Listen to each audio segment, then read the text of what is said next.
भारत के हथकंडों का जवाब भी पाकिस्तान को अब लगातार देना पड़ेगा, क्योंकि भारत ग्राउंड में तो इस वक्त सीज फायर कर चुका है, लेकिन एक बात आप मेरी याद रखिएगा कि भरोसा बिल्कुल नहीं करना, क्योंकि किसी वक्त भी सीज फायर वायलेशन हो सकती है, किसी वक्त भी भारत दोबारा कोई बहाना बनाकर फिर से अटैक कर सकता है।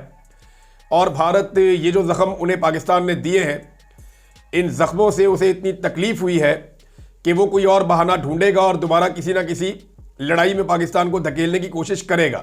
तो पाकिस्तान को इसके लिए पूरी तरह से तैयार रहना है, जैसे कि वो हमेशा से तैयार है। अब नाज़रीन, जो आबी जारहियत भारत कर रहा है, उस हवाले से भी पाकिस्तान को तदारुक करना होगा, और ये भी मुमकिन है कि भारत पाकिस्तान के अंदर दहशतगर्दी करवाने की कोशिश करे। इस पे पूरे पाकिस्तान को मुत्तहिद होकर अपने आसपास नज़र भी रखनी चाहिए, और हर किस्म की दहशतगर्दी के खिलाफ पूरी कौम को मुत्तहिद होकर मुकाबला भी करना चाहिए। ये कौमी यकजहती का वक्त है, पूरी कौम को इकट्ठे रहना होगा। और सेक्रेटरी मार्को रूबियो ने एक स्टेटमेंट दिया, अमेरिका के वज़ीर ख़ारजा ने। उन्होंने कहा जी 48 घंटे में हमारा राब्ता रहा, और जो नायब अमरीकी सदर है उनका भी 48 घंटों में। देखें, जो अमरीकी नायब सदर है वो पहले ये कह चुके थे कि हमारा कोई लेना देना नहीं है पाकिस्तान और भारत की लड़ाई से, लेकिन जैसे ही पाकिस्तान ने मारना शुरू किया तो अमेरिका का लेना देना हो गया पाकिस्तान और भारत की लड़ाई से। जब तक भारत मार रहा था, ये हमें याद रखना चाहिए, जब तक भारत मार रहा था, अमेरिका का पाकिस्तान और भारत की लड़ाई से कोई लेना देना नहीं था। लेकिन जैसे ही पाकिस्तान ने वापस मारना शुरू किया, अमेरिका का पाकिस्तान और भारत की लड़ाई से लेना देना भी हो गया। डोनाल्ड ट्रंप का स्टेटमेंट भी आ गया, मार्को रूबियो का स्टेटमेंट भी आ गया। अब वो ये कहते हैं जनाब हमने राब्ते किए हैं, और हमारी बात हुई है नरेंद्र मोदी से भी, हमारी बात हुई है शहबाज शरीफ से भी, और जो जयशंकर है उनके साथ भी, chief of the army staff Asim Munir से भी, और national security adviser Ajit Doval से भी। ये वो कहते हैं जनाब हमारी इन सबसे मुलाकात हुई, बातचीत हुई, और मैं ये अनाउंस कर रहा हूँ कि पाकिस्तान और भारत की गवर्नमेंट ने सीज़ फायर स्टार्ट कर दिया है, और जो इश्यूज़ हैं वो विजडम के साथ हल होने चाहिए। ये इनका ट्वीट है। उसके बाद जनाब एक ट्वीट डोनाल्ड ट्रंप का है।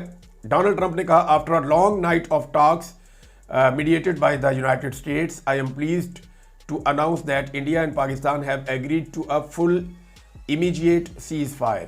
क्योंकि पाकिस्तान और इंडिया ने फुल इमीडिएट फौरी तौर पे जो है वो सीज़ फायर का फैसला कर लिया है। इसके ऊपर मुत्तफिक हो गए पाकिस्तान और इंडिया, और इसके लिए सारी रात जो है वो हम लोगों ने कोशिश की है। लंबी हमारी बातचीत हुई है, और उन्होंने मुबारकबाद पेश की दोनों मुल्कों को, और कॉमन सेंस, उन्होंने कहा जी आपने कम से कम कॉमन सेंस का मुजाहरा किया और अच्छी इंटेलिजेंस का मुजाहरा किया, और thank you for your attention to this matter, और इसके ऊपर तवज्जो देने पे शुक्रिया भी अदा किया। तो ये जनाब डोनाल्ड ट्रंप का ट्वीट है। एक ट्वीट नाजरीन पाकिस्तान से भी आया, और ये इस आदमी को बड़ी गैरत दिलाई। पाकिस्तानियों ने बड़ी कोशिश की कि जनाब आप भी कुछ बोलें, जनाब कुछ बोलें, लेकिन ये नहीं बोल रहे थे। ये है जनाब नवाज शरीफ साहब। लड़ाई ख़त्म हो जाने के बाद नवाज शरीफ साहब ने एक ट्वीट कर दिया। नवाज शरीफ साहब ने जो ट्वीट किया वो बिल्कुल गोल मोल किस्म का ट्वीट है। चलें ट्वीट भी मैं आपको बताया दूँ नवाज शरीफ साहब ने क्या ट्वीट किया है, ताकि आपको अंदाज़ा हो जाए कि मियाँ साहब बोलते हैं तो कैसे बोलते हैं। मियाँ साहब ने ट्विटर पे ट्वीट करते हुए कहा कि अल्लाह रब्बुल इज़्ज़त का शुक्र है कि इसने पाकिस्तान को सरबुलंद किया।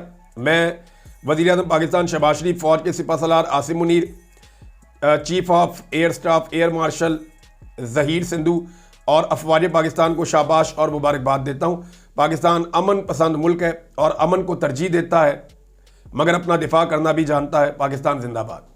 बड़ा इर्रेलिवेंट सा ट्वीट नवाज शरीफ ने किया। नवाज शरीफ कई दिन तक चुप रहे और नरेंद्र मोदी से अपनी दोस्ती निभाते रहे। नवाज शरीफ ने किसी किस्म की कोई बात नहीं की। अभी भी जो ट्वीट मियाँ नवाज शरीफ साहब ने किया, इसमें भारतीय जारहियत का जिक्र नहीं है, आबी जारहियत का जिक्र नहीं है, मोदी का या आरएसएस का जिक्र नहीं है, और लफ्ज़ भारत भी उन्होंने इस्तेमाल नहीं किया, और किसी किस्म का चैलेंज अपने दुश्मन को नहीं किया। अब अगर आपने देखना है ना कि मियाँ साहब के ऊपर लोगों का रिएक्शन क्या है, तो सिर्फ मियाँ साहब का ये ट्वीट आप निकालें, और उनका ट्वीट निकालने के बाद आप चले जाएं इसके कमेंट्स के अंदर। अव्वल तो मियाँ साहब को कमेंट्स अपने बंद रखने चाहिए थे, क्योंकि लड़ाई के बाद जो मुक्का आपको याद आए ना, वो मुक्का अपने मुंह पे मार लेना चाहिए।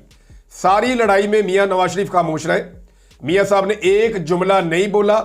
ऐसा लगा जैसे ये शख्स इस दुनिया में ही नहीं है या इस प्लेनेट पे ही नहीं है, ये कहीं चला गया है। लेकिन जैसे ही लड़ाई खत्म होती है तो ये शख्स निकलता है अपने मोर्चे से बाहर, और निकलने के बाद जनाब जो ट्वीट करता है वो भी इतना कमज़ोर कि कोई कमज़ोर से कमज़ोर आदमी भी ऐसा ट्वीट नहीं करेगा जैसा मियाँ नवाज शरीफ साहब ने किया है। अब आप सिर्फ कोई हमारे दोस्त हैं बहुत सारे जो वीलॉग्स करते हैं, मेरी उनसे गुजारिश है कि कोई एक दोस्त जो है वो बैठ जाए और बैठ के मियाँ साहब को जो लोगों ने कमेंट में जवाब दिए हैं, सिर्फ एक वीलॉग में वो जवाब पढ़ के सुनाए कि लोगों ने मियाँ साहब को क्या क्या जवाब दिए हैं जब मियाँ साहब ने ये ट्वीट की है बदनीयती वाली। क्योंकि लड़ाई के बाद याद आने वाला मुक्का अपने मुंह पर मारना चाहिए और रख के मारना चाहिए ताकि अगली दफा ऐसी गलती ना हो। मियाँ नवाज शरीफ हो गया, उनका खानदान हो गया, वो वैसे भी बोलते नहीं है, नरेंद्र मोदी के खिलाफ नहीं बोलते और उनके साथ अपना ताल्लुक हमेशा निभाते हैं। अब दोनों ममालिक जो है वो अपना अपना तखमीना और अंदाजा लगाएंगे कि कितना नुकसान हुआ है, लेकिन जंग में कभी भी ये नहीं देखा जाता कि आपका कितना नुकसान हुआ है। जंग में इंपॉर्टेंट ये होता है कि आपने कितना नुकसान किया है, क्योंकि आपका फोकस दूसरे का नुकसान करने पे होता है।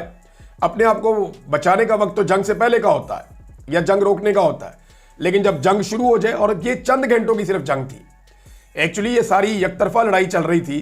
पाकिस्तान रोक रहा था कि बस कर दो, ना करो भाई, अच्छी बात नहीं है, दुनिया को कह रहा था मना करो इसको, इंसान बनाओ, लेकिन वो नहीं बन रहे थे। तो जंग तो हुई है सिर्फ चंद घंटों की, यानी टोटल जंग मेरे ख्याल में 10 घंटों की होगी, जिसमें पाकिस्तान ने 1-1.5 घंटे के लिए रिटेलिएशन की है और उससे इंडिया के होश ठिकाने आ गए और वो फिर आ गया इस बात पर कि सीज फायर कर लेते हैं। तो भारत ने अपने आखिरी हमले किए क्योंकि भारत को एक बात का आइडिया हो गया था, और ये बात मैं आपको अपने पूरे वसूख के साथ कह रहा हूं कि अगर ये जंगबंदी ना होती तो आज की रात भारत के ऊपर बहुत भारी पड़ जाती। उसका रीज़न ये है कि पाकिस्तान ने जो प्लान किया था वो कोई एक हमले का नहीं किया था, वो मल्टीपल हमलों का प्लान था, उसका पूरा एक शेड्यूल था और एक तरीक़ाकार के तहत पाकिस्तान ने अटैक करना था वापस भारत के ऊपर, और ये डिफरेंट तरीके से डिफरेंट एरियाज़ में डिफरेंट इंस्टॉलेशंस को या फौजी तनसीबात को पाकिस्तान ने निशाना बनाना था। अभी तो काम शुरू हुआ था, लेकिन भारत को जल्दी समझ आ गई और वो सीज फायर की तरफ चला गया, वरना आज की रात भारत को पहले से ज़्यादा भारी पड़ सकती थी। फिलहाल सीज फायर है, देखते हैं ये सीज फायर कब तक कायम रहता है, क्योंकि इससे पहले भी हमने देखा बहुत सारे सीज फायर होते हैं लेकिन उनकी वायलेशन भी हो जाती हैं। तो अब एक छोटी सी चिंगारी जो है वो एक आग को भड़का सकती है, लिहाजा दोनों जानिब से बड़ी जिम्मेदारी का सबूत देना होगा। पाकिस्तान और इंडिया दोनों के अंदर गरीब लोग रहते हैं, पाकिस्तान और इंडिया दोनों के लोग जो हैं वो पिसे हुए हैं, दोनों के लोग जो हैं वो अपने बुनियादी हुकूक के लिए भी जोर लगा रहे हैं, दोनों के लोग जो हैं वो अपनी तरक्की और तामीर के लिए भी कोशिश कर रहे हैं। लिहाजा इसके ऊपर दोनों हुकूमतों को तवज्जो देनी चाहिए। जंगी जुनून किसी जानिब से भी हो वो ठीक नहीं होता, लेकिन अपने दिफा का हक पाकिस्तान रखता है, जिसे पाकिस्तान ने इस्तेमाल किया, क्योंकि जब तक पाकिस्तान ने डंडा नहीं उठाया भारत ने लात नहीं छोड़ी। जिस वक्त पाकिस्तान ने डंडा उठाया वो लात भी छोड़ी है और फिर सुलह भी की है और साइड पे जाकर बैठ भी गया है। ये है नाज़रीन अब तक की सूरत हाल। जो लेटेस्ट इंफॉर्मेशन इसके बाद आएगी आपके साथ मैं शेयर करूंगा।